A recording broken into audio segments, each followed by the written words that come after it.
I now give the floor to His Excellency Bilawal Bhutto, Minister of Foreign Affairs of Pakistan. Mr. President, I'm honored and humbled to represent my country as Foreign Minister at this August forum. Pakistan welcomes this timely debate on global food security and conflict. Throughout history, hunger and war have been grim handmaidens. Although the world has progressed in promoting prosperity, the systemic causes of conflict and poverty have yet to be overcome. Inequality and insecurity are the hallmarks of our era. In this decade of action to achieve sustainable development goals, we have instead confronted a series of disasters: the COVID pandemic, economic recession, spiraling prices, and the escalating impacts of climate change. These have reversed global growth and, for the first time in 30 years, increased poverty and hunger. Meanwhile, with rising great power rivalries, political dialogue has frequently frozen, and often this Security Council has been paralyzed. Old conflicts have festered, and new conflicts have emerged, eroding the edifice of the world order established 76 years ago by the principles of the UN Charter. It is indeed the United Nations which has been founded for this very purpose: to resolve conflicts, to end wars, to make peace, to battle hunger, poverty, and desperation. 80% of the 800 million undernourished and the 40 million facing famine inhabit countries riven by conflict or emerging from conflict. Just yesterday, we participated in the ministerial meeting on global food security, call to action. This initiative will go a long way in addressing the immediate crises of food security, and the leadership behind such humanitarian efforts must be appreciated. The call to action will help ramping up food production, help keep supply chains open, and address blockages, mobilize financial and agricultural resources to where they are needed, help poor farmers expand local production, and much more.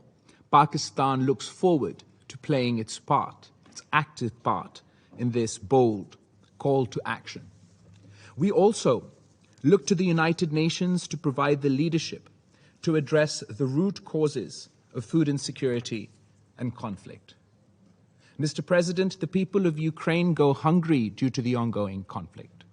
95% of the people of Afghanistan are under the threat of poverty as a direct result of conflict.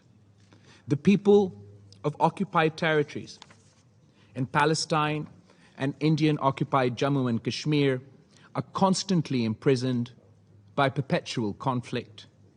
They are arbitrarily and inhumanely suffering from immense misery, including hunger. Kashmir has become a symbol of the dysfunction of this institution and this council. The actions of the 5th of August 2019 and the 5th of May 2022 by India in illegally occupied Jammu and Kashmir is not only an assault on the people of Kashmir, but it is an assault on the United Nations, it is an assault on the Security Council and its resolutions, and the 4th Geneva Convention. The inaction of this body, as the internationally recognized disputed status of the region is undermined, the inaction of this forum, while the Muslim majority of Kashmir are being turned into a minority in their own land, in their own home, leads the youth of Kashmir to question that who will resolve this conflict, who will deliver the peace they were promised. We challenge those that worry about food security. Resolve the Kashmir dispute. Open the doors to peace in South Asia. And watch how the farmers of Pakistan and India can feed the world. Even those not directly involved in a conflict pay the price of war. The conflict in Ukraine means that many across the world will become food insecure and risk going hungry. Pakistan relied heavily on wheat and fertilizer from the region. Our farmers are suffering, and so are our people. The price of such conflicts is paid at the petrol pump and at the grocery store. For everyone who finds it difficult to make ends meet, things just got a lot more difficult. We're in the middle of the most deadly pandemic of our time. Millions have died. People continue to die. The health and economic toll of this pandemic will outlast the pandemic itself. Our continents are sinking. Our planet is under threat.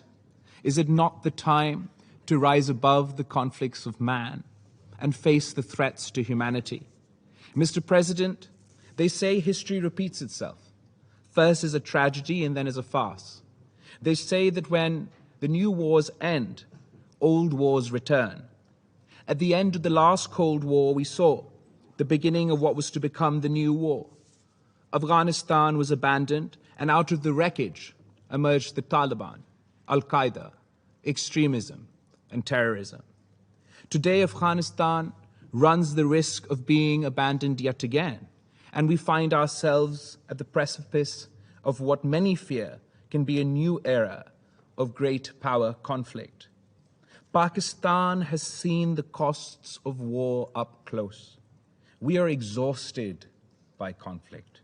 We just witnessed how after decades of conflict, ultimately dialogue and diplomacy were the path to a conclusion.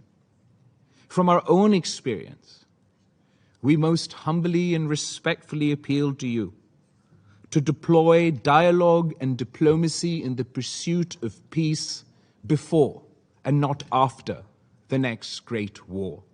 Save another generation of humanity from the misery of conflict. Then watch as a new generation unlocks its true potential. We can rise to the challenges of our time. We can be the generation that ends hunger. We can be the generation that saves our planet.